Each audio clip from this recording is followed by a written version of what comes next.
Allah ya Rabbal Alamin. Timbullah pertanyaan, Bu. Ya. Pengen dapat syafaat dari Rasul. Pengen. Yang jadi pertanyaan, apa yang dinamakan dengan syafaat? Diam. Masa pertanyaannya harus PG? Pilihan ganda. Apa yang dinamakan dengan syafaat? Syafaat itu pertolongan dari Kangjeng Rasulullah Shallallahu Alaihi Wasallam. Walaupun sholatnya rajin, ibadahnya rajin, kalau kita tidak dapat syafaat dari Rasul dan rahmat dari Allah Subhanahu Wa Taala, surga jauh. Surga jauh apa? Surga yang jauh. Makanya kita hadir ke ini tempat, kita niatkan mardotillah, yaitu mengharapkan ridho Allah Subhanahu wa Ta'ala, menggapai rahmat Allah dan ingin mendapatkan syafaat dari Rasulullah Sallallahu Alaihi Wasallam. Orang yang meninggal yang paling mantap itu, yang paling istimewa itu, meninggal dalam keadaan membawa iman dan Islam, bihusnil khotimah. Amin. Amin ya Allah ya Rabbal. Meninggal dalam keadaan membawa iman dan Islam itu kematian yang sangat istimewa sekali.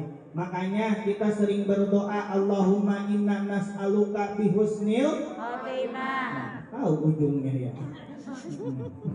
Yaitu kita ingin mati ini dalam keadaan bihusnil khotimah. Makanya kita datang ke pengajian, tujuannya yaitu mardotillah, tolabul ilmi, supaya apa? Likuwatil imani, untuk menguatkan keimanan kita kepada Allah dan Rasulnya.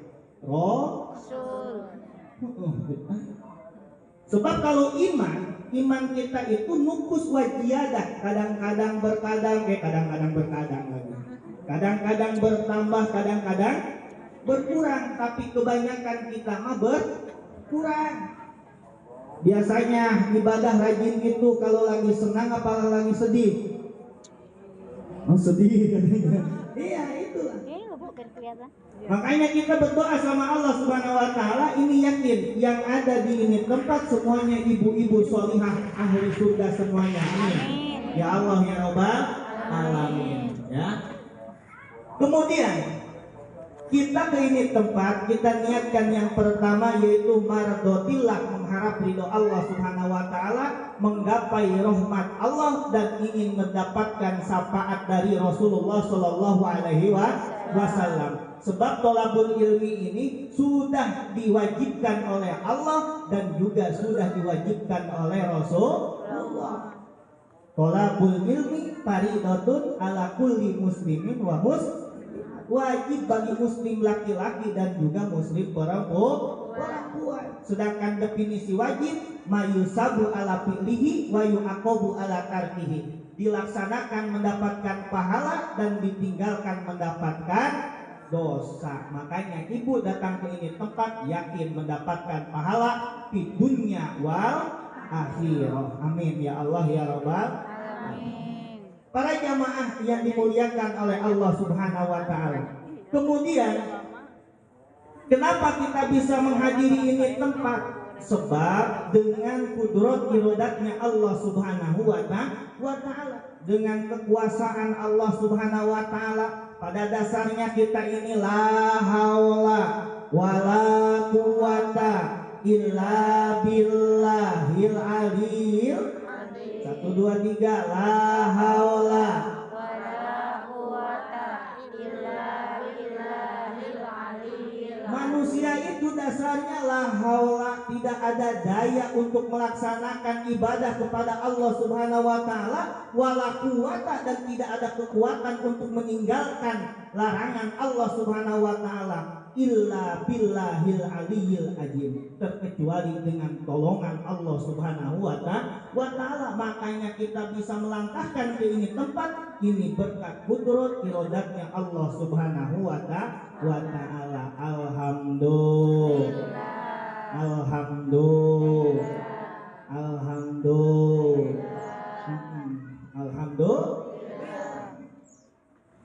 Selain kudrat irodatnya Allah Subhanahu wa Ta'ala, halau kita ini harus mengimani Asmaul Husna yang ke-77, yaitu Al-Wali. Apa yang dinamakan dengan Al-Wali?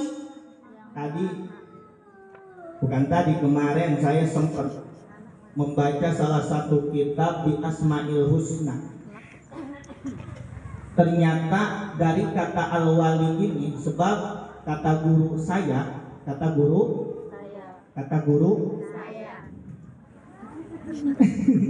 guru saya, kalau ada yang ngundang pengajian, kalau tidak murojaah, kalau tidak mutolaah, Anda termasuk orang yang sombong. Makanya kemarin ngebuka dulu pas dapat info dari ketua majelis taklim mana. Berhalangan hadir, kita doakan semoga selamat dalam tujuannya. Amin. Ya Allah ya Rabbal Alamin.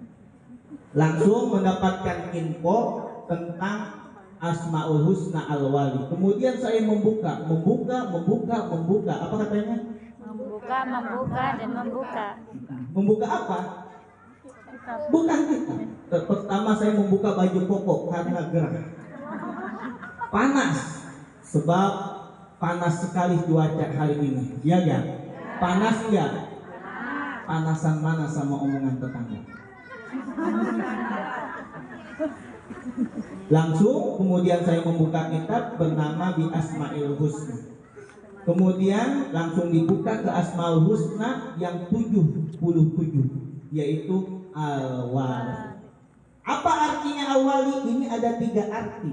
Yang pertama, yang maha memerintah. Kemudian yang kedua, yang maha mengurus. Dan yang ketiga, yang maha memelihara segala sesuatu. Itu secara lughatnya, secara bahasanya. Jadi apa yang dirancang oleh Allah Subhanahu wa taala, apa yang direncanakan oleh Allah Subhanahu wa taala, itu tergantung dipeliharanya oleh Allah Subhanahu wa taala. Ini tergantung dengan merintahnya Allah Subhanahu wa taala. Allah ini mengurus semua alam. Allah ini mengurus semua alam. Alhamdulillahirabbil alamin. Alhamdulillah utawi jenis puji dikulilahi tetep kagungan Gusti Allah Rabbil alamin kang mangeran alam kabeh. Allah ini yang menguasai, yang mengurusi, yang memelihara alam semuanya. Dimulai dari alam rahim. Halo. Alam rahim, Allah yang memeliharanya. Bubrak ke alam mana? Alam dunia. Allah yang memeliharanya. Bubrak lagi ke alam barzakh. Allah yang memeliharanya. Kemudian bubrak lagi ke alam akhirat. Allah pun yang memeliharanya. Halo? Ya. Halo? Ya. Kan alam itu ada dua. Yang pertama alam goib, yang kedua alamnya nyata. Itu dulu. Dunia itu ada dunia goib, ada dunia nyata. Sekarang tambah lagi dunia maya. Jadi alam itu ada 3. Alam goib, alam nyata, alam maya. Halo? Ya. Ibu lebih aktif di alam nyata apa alam maya? Oh? Serius? Alam maya? Halo? Malaikat punya Facebook kagak? Hah? Kemarin saya buka Facebook. Itu di Facebook ada gambarnya, foto profilnya lafaz Allah. Saya husnudon, ya Allah punya Facebook. Padahal cuma fotonya doang pakai lafaz kirain Allah punya Facebook. Kan kita mah dikit-dikit sekarang lebih percaya sama sosmed, dunia maya daripada dunia nyata. Kita kalau ada hoax di dunia maya langsung di-share, ya gak? Apa kita sendiri? Ibu-ibu maka gak? Nah, contoh misalnya nih, ketika kita dapat berita dari sosmed, kita harus tabayun dulu, disaring dulu kebenarannya, benar apa kagak. Jangan percaya, jangan dulu Kayak itulah dunia maya. Kesananya bisa timbul fitnah. Makanya di dunia sosmed ini, dunia maya ini, di dunia maya ini kita itu sedang dijaga dari hifdzul lisan, menjaga lisan kita. Biasanya di dunia nyata lisan kita ngegibah, di dunia maya juga bukan lisan yang ngegibah, tapi tangan kita yang ngegibah. Bener kagak? Nah, giliran ngaji aja pada diem. Makanya yuk kita, sosmed ini ibarat pisau. Kalau pisau dijual kepada ibu-ibu aman buat ngiris bawang, tapi pisau dijual ke tukang begal itu kagak aman. Begitu juga sosmed ketika digunakan ada manfaatnya itu aman. Tetapi kalau sosmed digunakan untuk madarat itu kagak aman. Semoga kita semuanya bisa memanfaatkan sosmed ini. Insya Allah. Balik lagi, Allah ini mempunyai asmaul husna al-wali, yaitu yang maha memelihara perencanaan Allah subhanahu wa ta'ala, umuri dunya wa din, urusan dunia, urusan agama ini sudah dipelihara, sudah dijaga oleh Allah subhanahu wa ta'ala, sebagaimana dalam surah Ar-Ra'd ayat 11, wa idza aradallahu biqaumin su'an fala maradda lahu wa ma lahum min dunihi miwal, yang artinya, dan apabila Allah menghendaki dengan suatu kaum itu kejahatan atau bencana, maka tidak ada yang dapat menolak bagi Allah, dan tidak ada bagi mereka selain Allah daripada orang yang bisa memelihara. Dalam artian ketika kita berbuat kejahatan, berbuat kemaksiatan, kemudian Allah menurunkan bencana, maka tidak ada lagi yang bisa menghalangi bencana itu terkecuali Allah subhanahu wa ta'ala. Makanya siapa yang ngundang bencana itu? Siapa yang ngundang bencana? Kita sendiri. Mohon maaf, ada 2 anak. Ada berapa? 2 anak, adik kakak. Adiknya pinjem HP-nya kakaknya, kemudian HP kakaknya jatuh sehingga LCD-nya rusak dan lain-lainnya rusak. Kakaknya marah, hampir sampai memukul adiknya. Kira-kira yang mengundang tamparan itu siapa? Adiknya atau bukan? Adiknya, yaitu merusak HP-nya. Kalau HP kakaknya kagak rusak, mungkin tidak akan ditampar. Begitu juga kita diciptakan oleh Allah subhanahu wa ta'ala untuk memanfaatkan sisa umur kita, tapi sayang 1000 kali sayang, kita tidak bisa memanfaatkan sisa umur kita. Secara tidak langsung kita sedang mengundang bentuknya amarahnya Allah subhanahu wa ta'ala. Makanya ketika ada bencana datang terhadap kita, itu kita sendiri yang mengundangnya. Naudzubillahi min. Makanya ada beberapa tanda-tanda azab Allah turun ke muka bumi, baik dari negara ke pemerintahan ataupun rumah tangga, itu bencana azabnya Allah turunkan. Yang pertama tanda-tanda Allah menurunkan azabnya. Yang pertama menyia-nyiakan amar ma'ruf nahi mungkar. Yang pertama ketika di suatu negara, di suatu kampung membiarkan amar ma'ruf nahi mungkar, yang mabok didiemin, yang zinah didiemin, yang maksiat didiemin, maka siap-siap azab Allah bakalan datang ke kampung tersebut. Jangankan kampung tersebut, di dalam satu keluarga, rumah tangga, ketika ada anak membuka aurat, orang tuanya mendiamkan saja, itu sama saja mendiamkan amar ma'ruf nahi mungkar. Secara tidak langsung ketika anak kita bermaksiat, kita diam saja sebelah orang tuanya, sama saja kita sedang mengundang azabnya Allah subhanahu wa ta'ala. Jangan dulu ke kampung, jangan dulu ke negara, jangan dulu ke pemerintahan. Kita koreksi keluarga kita, orang tua kita, keluarga kecil kita. Kalau ada istri yang buka aurat suaminya diem baik, kira-kira itu sama aja nggak amar ma'ruf nahi mungkar? Menyia-nyiakan. tidak mengingatkan seorang istri, "Mak, pakai kerudung." Kalau nggak mau pakai kerudung urusannya nanti di kamar. Jangankan nggak pakai kerudung, nggak pakai baju juga diladenin, kan gitu. Udah, jangan ketawa. Ini urusan nanti di rumah. Tapi kan kebanyakan ibu-ibu giliran mau kondangan, ya Allah, Gusti, no agung. Giliran mau kondangan itu, ya Allah, bedak ditempelin, ya Allah. Yang merah-merah apa namanya? Ditempelin juga, alis, wah, badai lah. Ditempel-tempelin, tapi giliran mau menghampiri suami, ya Allah, balsam nempel di kulit, autan nempel di kulit. Pas giliran suami mau meluk istrinya, ya Allah, pas mau nyium pipinya, bau autan, bau balsam dan lain-lain sebagainya. Ya Allah, naudzubillah min.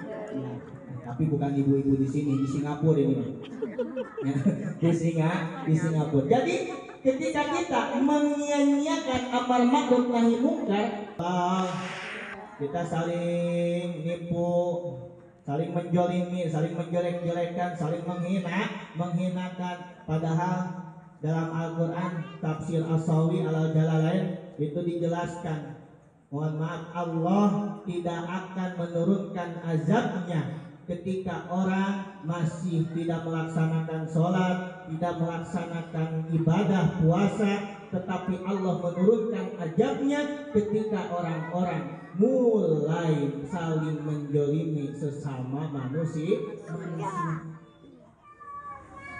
mulai saling menghina sesama manusia. Itu dalam tafsir Sawi dijelaskan. Allahu Akbar.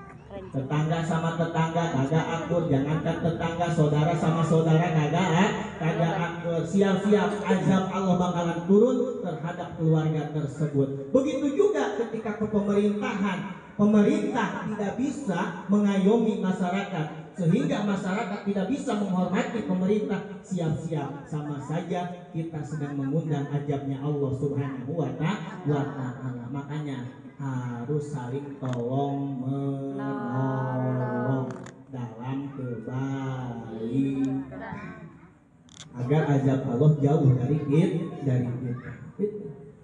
Punten Bu, punten. Di luar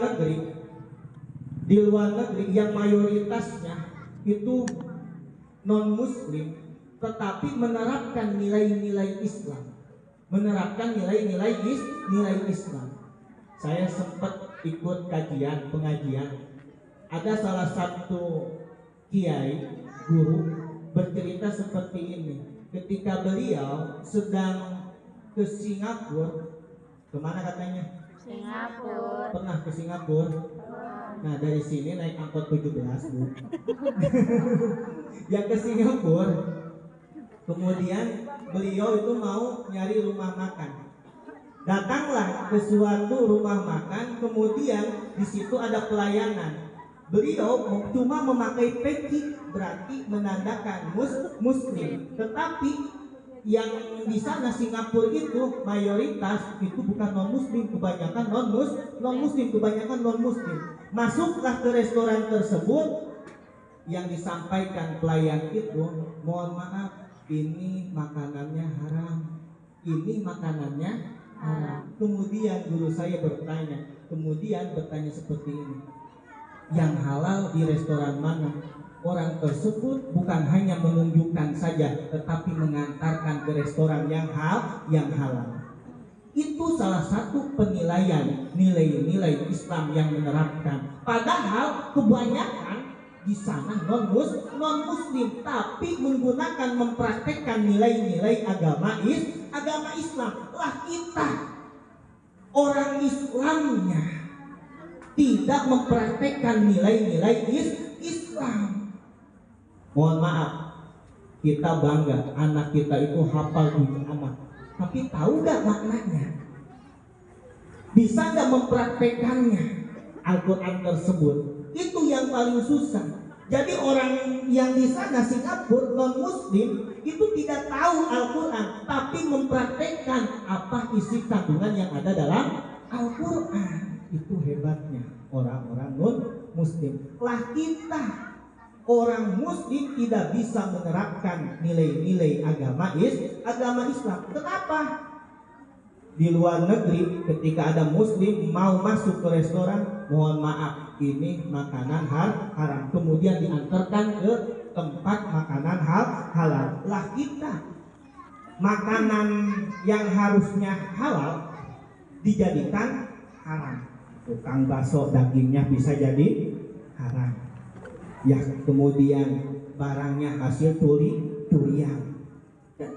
Padahal kita kebanyakan mayoritas ini muslim tetapi belum bisa mempraktekkan nilai-nilai agama Islam. Ibu jangan ngaji doang.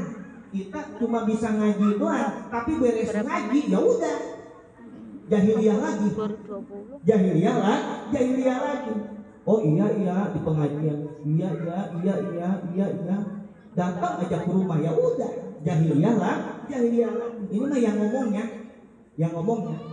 Kalau yang ngomongnya seperti itu, lah gimana ibu berenya? Awas ya. Mudah-mudahan kita semuanya bisa mempraktekkan apa yang kita lakukan. Amin. Ya Allah ya Rabbal alamin. Yang ketiga, bisa mengundang ajabnya Allah Subhanahu wa taala, semaraknya perjinahan. Kita menyia-nyiakan perjinahan dan juga riba. Sekarang jinah udah di mana-mana, riba udah di mana-mana, bank emok. Kalau di kampung ada bank emok, di sini ada enggak? Enggak ada ya? Enggak ada, Bu. Bank keliling ada enggak? Enggak ada ya. Alhamdulillah. Bangkrut ada bangkrut. Ya, itu.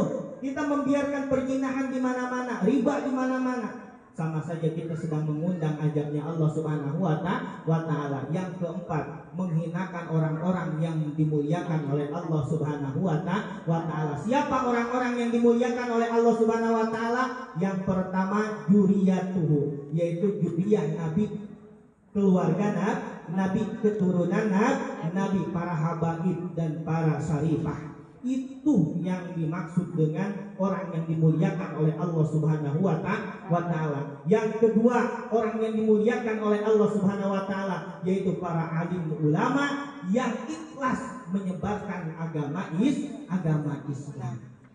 Tuh, itu yang kedua. Yang kelima, ketika kita mengundang ajabnya Allah Subhanahu wa taala. Tadi yang keempat, menghinakan orang yang dimuliakan oleh Allah Subhanahu wa taala. Yang kelima yaitu menghormati orang kaya akibat kekayaannya.